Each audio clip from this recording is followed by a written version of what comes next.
After a would-be assassin attempted to take his life over the weekend, former President Donald Trump says he now plans to focus on unity this week at the Republican National Convention. The former president saying he ripped up his planned speech and will no longer go after President Biden and his policies. Trump telling the Washington Examiner, quote, "The speech I was going to give on Thursday was going to be a humdinger.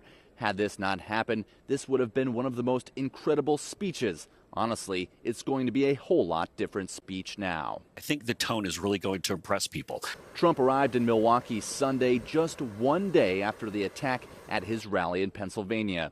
Security at the convention now in the spotlight. The Milwaukee police chief says that while they are coordinating with the Secret Service, they also have help from law enforcement agencies across the country. There is an all-in regards to that particular type of support. Like our military brothers and sisters, we have coverage land, sea, and air.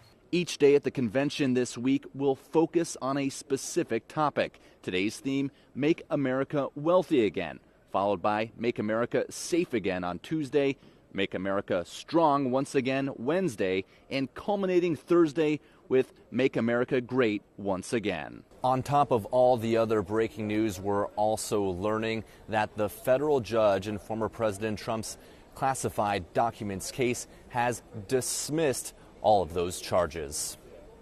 In Milwaukee, Connor Hansen, Fox News.